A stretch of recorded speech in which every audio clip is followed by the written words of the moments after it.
ॐ अज्ञानतिमिरान्धस्य ज्ञानाञ्जनशलाखया चक्षुरुन्मीलितं येन तस्मै श्रीगुरवे नमः। नम ॐ विष्णुपादाय कृष्णप्रेष्ठाय भूतले श्रीमते भक्तिविकासस्वामिन्निति नामिने।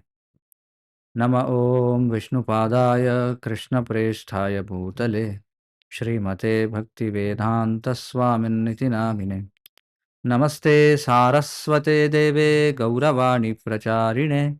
निर्विशेषशून्यवादी पाश्चात्यदेशतारिणे। जय श्री कृष्ण चैतन्य प्रभु नित्यानंद श्री अद्वैत गदाधर श्रीवासादि गौरभक्तवृंद। हरे कृष्णा कृष्ण कृष्ण हरे हरे, हरे राम राम राम हरे हरे। श्री विष्णु सहस्रनाम स्तोत्रम्। श्री वैशंपायन उवाच। श्रुत्वा धर्मानशेषेण पावनानि च सर्वशः युधिष्ठिरस्यान्तनवं पुनरेवाभ्यभाषत। युधिष्ठिर उवाच किमेकं दैवतं लोके किं वाप्येकं परायणं स्तुवन्तः कं कमर्च्यन्तः प्राप्नुयुर्मानवाः शुभम्।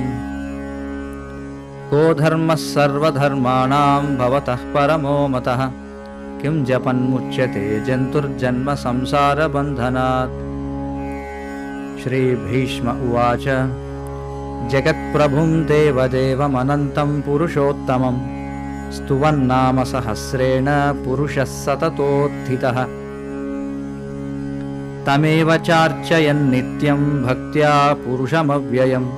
ध्यायन् स्तुवन्नमस्यंश्च यजमानस्तमेव च। अनादिनिधनं विष्णुं सर्वलोकमहेश्वरं लोकाध्यक्षं स्तुवन्नित्यं सर्वदुःखाधिगो भवेत्। ब्रह्मण्यं सर्वधर्मज्ञं लोकानां कीर्तिवर्धनं लोकनाथं महद्भूतं सर्वभूतभवोद्भवम्। एष मे सर्वधर्माणां धर्मोऽधिगतमो मतः यद्भक्त्या पुण्डरीकाक्षं स्तवैरर्चेन्नरः सदा। परमं यो महत्तेजः परमं यो महत्तपः परमं यो महद्ब्रह्म परमं यः परायणम्। पवित्राणां पवित्रं यो मङ्गलानां च मङ्गलं दैवतं देवतानां च भूतानां यो व्ययः पिता। यतः सर्वाणि भूतानि भवन्त्यादियुगागमे यस्मिंश्च प्रलयं यान्ति पुनरेव युगक्षये। तस्य लोकप्रधानस्य जगन्नाथस्य भूपते विष्णोर्नाम सहस्रं मे शृणु पापभयापहम्। यानि नामानि गौणानि विख्यातानि महात्मनः ऋषिभिः परिगीतानि तानि वक्ष्यामि भूतये।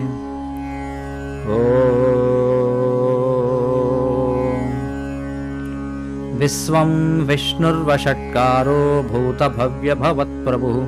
भूतकृद्भूतभृद्भावो भूतात्मा भूतभावनः। भूतात्मा परमात्मा च मुक्तानां परमागतिः अव्ययः पुरुषः साक्षी क्षेत्रज्ञोऽक्षर एव च। योगो योगविदां नेता प्रधानपुरुषेश्वरः नारसिंहवपुः श्रीमान् केशवः पुरुषोत्तमः। सर्वशर्वशिवस्थाणुर्भूताधिर्निधिरव्ययः सम्भवो भावनो भर्ता प्रभवः प्रभुरीश्वरः। स्वयंभू शम्भुरादित्यः पुष्कराक्षो महास्वनः अनादिनिधनो धाता विधाता धातुरुत्तमः। अप्रमेयो हृषीकेशः पद्मनाभोऽमरप्रभुः विश्वकर्मा मनुस्त्वष्टा स्थविष्टस्थविरो ध्रुवः। अग्राह्यः शाश्वतः कृष्णो लोहिताक्षः प्रदर्धनः प्रभूतस्त्रिगकुब्धाम पवित्रं मङ्गलं परम्। ईशानः प्राणदः प्राणो ज्येष्ठः श्रेष्ठः प्रजापतिः हिरण्यगर्भो भूगर्भो माधवो मधुसूदनः। ईश्वरो विक्रमी धन्वी मेधावी विक्रमः क्रमः अनुत्तमो दुराधर्षः कृतज्ञः कृतिरात्मवान् सुरेशः शरणं शर्म विश्वरेताः प्रजाभवः अहः संवत्सरो व्यालः प्रत्ययः सर्वदर्शनः अजः सर्वेश्वरः सिद्धः सिद्धिः सर्वाधिरच्युतः वृषाकपिरमेयात्मा सर्वयोगविनिःसृतः वसुर्वसुमनाः सत्यः समात्मा संमितः समः अमोघः पुण्डरीकाक्षो वृषकर्मा वृषाकृतिः रुद्रो बहुशिरा भभ्रुर्विश्वयोनिः शुचिश्रवाः अमृतः शाश्वतस्थाणुर्वरारोहो महातपाः सर्वगः सर्वविद्भानुर्विश्वक्सेनो जनार्दनः वेदो वेदविदव्यङ्गो वेदाङ्गो वेदवित्कविः लोकाध्यक्षः सुराध्यक्षो धर्माध्यक्षः कृताकृतः चतुरात्मा चतुर्व्यूहश्चतुर्धंष्ट्रचतुर्भुजः भ्राजिष्णुर्भोजनं भोक्ता सहिष्णुर्जगदादिजः अनघो विजयो जेता विश्वयोनिः पुनर्वसुः उपेन्द्रो वामनः प्रांशुरमोघः सुचिरूर्जितः अतीन्द्रः सङ्ग्रहः सर्गो धृतात्मा नियमो यमः वेद्यो वैद्यः सदा योगी वीरः माधवो मधुः अतीन्द्रियो महामायो महोत्साहो महाबलः महाबुद्धिर्महावीर्यो महाशक्तिर्महाद्युतिः अनिर्देश्य वपुः श्रीमानमेयात्मा महादृधृक् महेश्वासो महीभर्ता श्रीनिवासः सतां गतिः अनिरुद्धः सुरानन्दो गोविन्दो गोविदाम्पतिः मरीचिर्दमनो हंसः सुपर्णो भुजगोत्तमः हिरण्यनाभः सुतपाः पद्मनाभः प्रजापतिः अमृत्युः सर्वधृक्सिंहः सन्धाता सन्धिमान् स्थिरः अजो दुर्मर्षणः स्यास्था विश्रुतात्मा सुरारिः गुरुर्गुरुतमो धामः सत्यः सत्यपराक्रमः निमिषो निमिषस्रग्वी वाचस्पतिरुधारधीः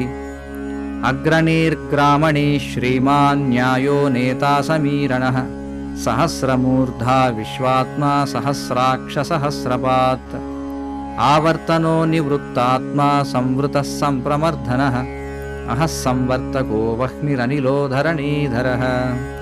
सुप्रसादः प्रसन्नात्मा विश्वधृग्विश्वभुग्विभुः सत्कर्ता सत्कृतः साधुर्जह्नुर्नारायणो नरः असङ्ख्येयो प्रमेयात्मा विशिष्टः शिष्टकृच्छुचिः सिद्धार्थः सिद्धसङ्कल्पः सिद्धिदः सिद्धिसाधनः वृषा हि वृषभो विष्णुर्वृषपर्वा वृषोदरः वर्धनो वर्धमानश्च विविक्तः श्रुतिसागरः सुभुजो दुर्धरो वाग्मी महेन्द्रो वसुदो वसुः नैकरूपो बृहद्रूपः सिपिविष्टः प्रकाशनः ओजस्तेजोद्युतिधरः प्रकाशात्मा प्रतापनः रुद्धस्पष्टाक्षरो मन्त्रश्चन्द्रांशुर्भास्करद्युतिः अमृतांशोद्भवो भानुः शशबिन्दुः सुरेश्वरः औषधं जगतः सेतुः सत्यधर्मपराक्रमः भूतभव्यभवन्नाथः पवनः पावनो नलः कामः कामकृत्कान्तः कामः कामप्रदः प्रभुः युगादिकृद्युगावर्तो नैकमायो महाशनः अदृश्यो व्यक्तरूपश्च सहस्रजिदनन्तजित् इष्टो विशिष्टः शिष्टेष्टः शिखण्डी नहुषो वृषः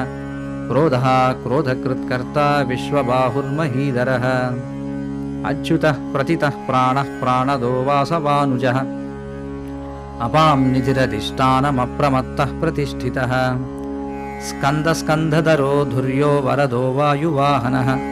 वासुदेवो बृहद्भानुरादिदेवः पुरन्दरः अशोकस्थारणस्थारः शूरः शौरिर्जनेश्वरः अनुकूलश्चतावर्तः पद्मे पद्मनिवेक्षणः पद्मनाभोरविन्दाक्षः पद्मगर्भः शरीरभृत् महर्धिरुद्धो वृद्धात्मा महाक्षो गरुडध्वजः अतुलशरभो भीमः समयज्ञो हविर्हरिः सर्वलक्षणलक्षण्यो लक्ष्मीवान् समितिञ्जयः विक्षरो रोहितो मार्गो हेतुर्दामोदरः सहः महीधरो महाभागो वेगवानमिताशनः उद्भवः क्षोभणो देवः श्रीगर्भः परमेश्वरः करणं कारणं कर्ता विकर्ता गहनो गुहः व्यवसायो व्यवस्थानः संस्थानस्थानदो ध्रुवः परर्दिः परमस्पष्टस्तुष्टः पुष्टः सुभेक्षणः रामो विरामो विरतो मार्गो नेयो नयो नयः वीरः शक्तिमतां श्रेष्ठो धर्मो धर्मविदुत्तमः वैकुण्ठः पुरुषः प्राणः प्राणदः प्रणवः पृथुः हिरण्यगर्भः शत्रुघ्नो व्याप्तो वायुरधोक्षजः ऋतुः सुदर्शनः कालः परमेष्ठी परिग्रहः उग्रः संवत्सरो दक्षो विश्रामो विश्वदक्षिणः विस्तारस्थावरस्थाणुः प्रमाणं बीजमव्ययम् अर्थोऽनर्थो महाकोशो महाभोगो महाधनः अनिर्विण्णस्तविष्टो भूर्धर्मयूपो महामकः नक्षत्रनेमिर्नक्षत्री क्षमः क्षामः समीहनः यज्ञयुज्यो महेज्यश्च क्रतुः सत्रं सतां गतिः सर्वदर्शी विमुक्तात्मा सर्वज्ञो ज्ञानमुत्तमम् सुव्रतः सुमुखः सूक्ष्मः सुघोषः सुखदः सुहृत् मनोहरो जितक्रोधो वीरबाहुर्विधारणः स्वापनः स्ववशो व्यापी नैकात्मा नैककर्मकृत् वत्सरो वत्सलो वत्सी रत्नगर्भो धनेश्वरः धर्मकुब्धर्मकृद्धर्मी सदसत्क्षरमक्षरम् अविज्ञाता सहस्रांशुर्विधाता कृतलक्षणः गभस्तिनेमिः सत्त्वस्थः सिंहो भूतमहेश्वरः आदिदेवो महादेवो देवेशो देवभृद्गुरुः उत्तरो गोपतिर्गोप्ता ज्ञानगम्यः पुरातनः शरीरभूतभृद्भोक्ता कपीन्द्रो भूरि दक्षिणः सोमपोऽमृतपः सोमः पुरुजित् पुरुसत्तमः विनयो जयः सत्यसन्धो दाशार्हः सात्वतां पतिः जीवो विनयिता साक्षी मुकुन्दो मितविक्रमः अम्भोनिधिरनन्तात्मा महोदधिशयोऽन्तकः अजो महार्हः स्वाभाव्यो जितामित्रः प्रमोदनः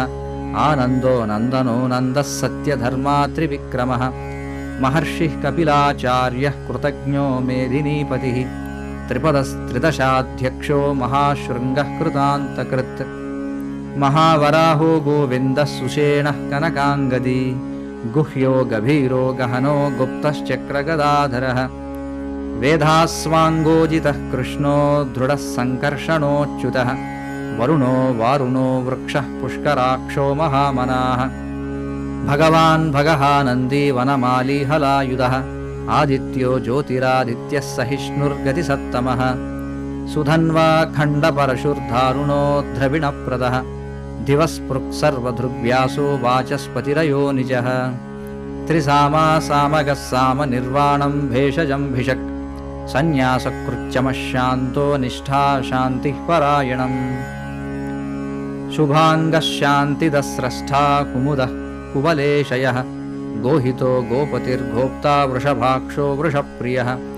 अनिवर्ती निवृत्तात्मा संक्षेप्ता क्षेमकृच्छिवः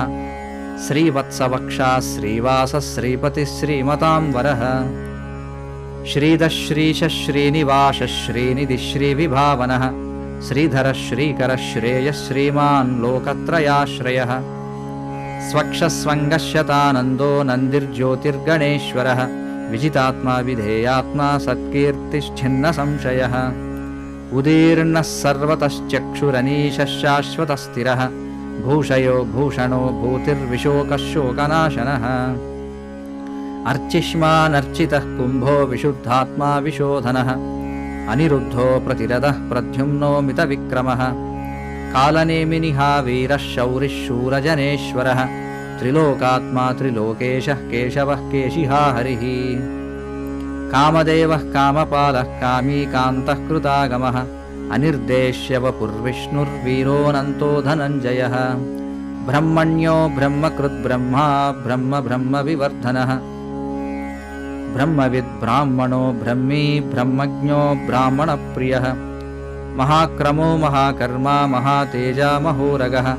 महाक्रतुर्महायज्वा महायज्ञो महाहविः स्तव्यस्तवप्रियस्तोत्रं स्तुतिस्तोतारणप्रियः पूर्णः पूरयिता पुण्यः पुण्यकीर्तिरनामयः मनोजवस्थीर्थकरो वसुरेता वसुप्रदः वसुप्रदो वासुदेवो वसुर्वसुमना हविः सद्गतिः सत्कृतिः सद्धा सद्भूतिः सत्परायणः शूरसेनो यदुश्रेष्ठः सन्निवासः सुयामुनः भूतावासो वासुदेवः सर्वासु निलयो नलः दर्पः दर्पदो धृप्तो धुर्धरोऽथापराजितः विश्वमूर्तिर्महामूर्तिर्दीप्तमूर्तिरमूर्तिमान् अनेकमूर्तिरव्यक्तः शतमूर्तिशताननः एको नैकस्थवः कः किं यत्तत्पदमनुत्तमं लोकबन्धुर्लोकनाथो माधवो भक्तवत्सलः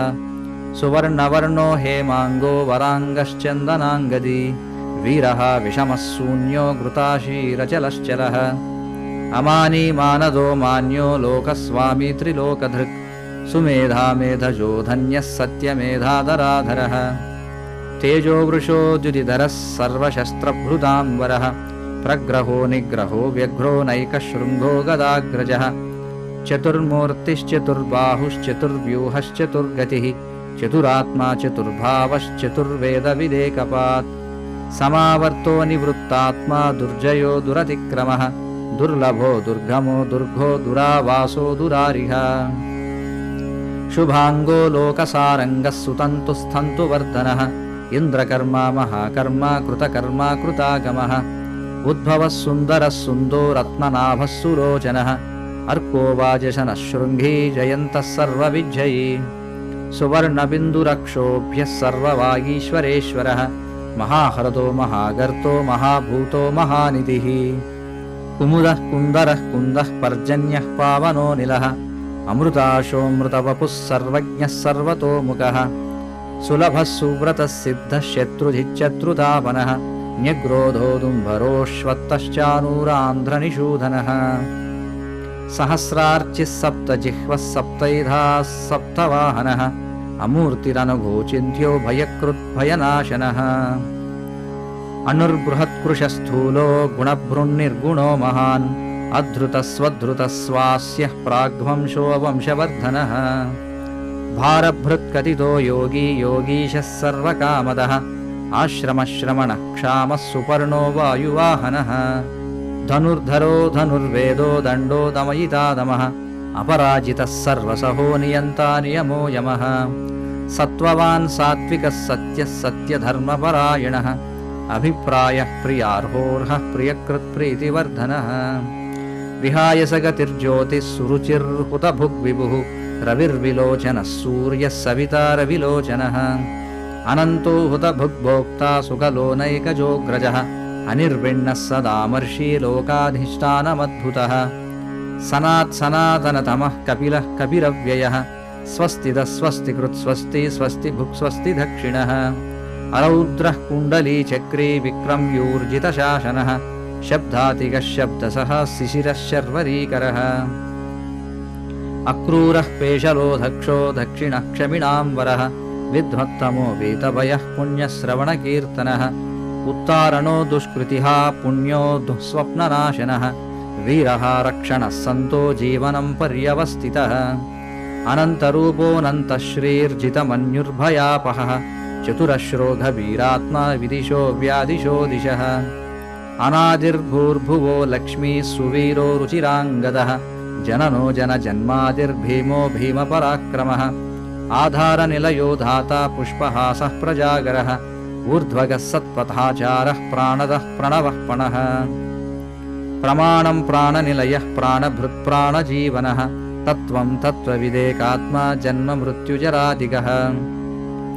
भूर्भुवस्वस्तरुस्तारः सविता प्रपितामहः यज्ञो यज्ञपतिर्यज्वा यज्ञाङ्गो यज्ञवाहनः यज्ञभृद् यज्ञकृत् यज्ञी यज्ञभुग् यज्ञसाधनः यज्ञान्तकृत् यज्ञगुह्यमन्नमन्नाद एव च आत्मयोनिः स्वयं जातो वैकानः सामगायनः देवकीनन्दनः स्रष्टा क्षितीशः पापनाशनः शङ्खभृन्नन्दकी चक्री शार्ङ्गधन्वा गदाधरः रथाङ्गपाणिरक्षोभ्यः सर्वप्रहरणायुधः ॐ नमः। इतीदं कीर्तनीयस्य केशवस्य महात्मनः नाम्नां सहस्रं दिव्यानामशेषेण प्रकीर्तितं य इदं शृणुयान्नित्यं यश्चापि परिकीर्तयेत् नाशुभं प्राप्नुयात् किञ्चित् सोमुत्रेह च मानवः वेदान्तको ब्राह्मणः स्यात् क्षत्रियो विजयी भवेत् वैश्यो धनः समृद्धः स्यात् शूद्रः सुखमवाप्नुयात् धर्मार्थी प्राप्नुयात् धर्ममर्थार्थी चार्थमाप्नुयात् कामानवाप्नुयात् कामी प्रजार्थी चाप्नुयात् प्रजाम् भक्तिमान् यः सदोत्थाय शुचिस्तद्गतमानसः सहस्रं वासुदेवस्य नाम्नामेतत् प्रकीर्तयेत् यशः प्राप्नोति विपुलं याति प्राधान्यमेव च अचलां श्रियमाप्नोति श्रेयः प्राप्नोत्यनुत्तमम् न भयं क्वचिदाप्नोति वीर्यं तेजश्च विन्दति भवत्यरोगो द्युतिमान् बलरूपगुणान्वितः रोगार्तो मुच्यते रोगात् बद्धो मुच्येत बन्धनात् भयान्मुच्येत भीतस्तु मुच्येत आपन्न आपदः दुर्गाण्यतितरत्याशु पुरुषः पुरुषोत्तमम् स्तुवन्नाम सहस्रेण नित्यं भक्तिसमन्वितः वासुदेवाश्रयो मर्त्यो वासुदेवपरायणः सर्वपापविशुद्धात्मा याति ब्रह्मसनातनम् न वासुदेवभक्तानामशुभं विद्यते क्वचित् जन्ममृत्युजराव्याधिभयं नैवोपजायते इमं स्तवमदीयानः श्रद्धा भक्तिसमन्वितः युज्येतात्मसुखः क्षान्तिः श्रीधृतिस्मृतिकीर्तिभिः